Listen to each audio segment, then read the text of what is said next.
ആ കുഞ്ഞുങ്ങൾ ദൂരെ നിന്ന് വരുന്നത് കാണുമ്പോഴേ ഈ അപ്പച്ചനും അമ്മച്ചിയൊക്കെ ഓടിച്ചെന്ന് കുഞ്ഞിനെ ഇങ്ങെടുക്കും. ഇല്ലേ, അമ്മച്ചിമാരായിട്ടുള്ളവർക്ക് അറിയാം. എന്നിട്ടൊരു സ്നേഹ തലോടലൊക്കെ ഉണ്ട്, ഇല്ലേ? ഞാൻ ചോദിച്ചോട്ടെ, ഇങ്ങനെ നമ്മുടെ വീടിനുള്ളിൽ ഇല്ലെങ്കിൽ അടുക്കളയിൽ ഇരിക്കുകയാണെങ്കിൽ ഈ കുഞ്ഞ് ദൂരെ നിന്ന് വരെ നമ്മൾ കാണുമോ? ഇല്ല.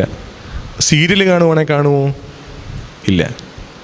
എന്ത് ചെയ്യണം? പുറത്തു പോയി നോക്കി നിൽക്കണം.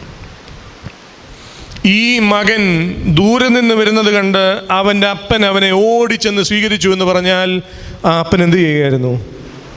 തൻ്റെ മകൻ വരുന്നത് കാത്തിരിക്കുകയായിരുന്നു. വിശുദ്ധ കുമ്പസാരത്തെ പറ്റിയും നമ്മുടെ പിതാക്കന്മാർ സൂചിപ്പിക്കുന്നൊരു വേദഭാഗമാണിത്.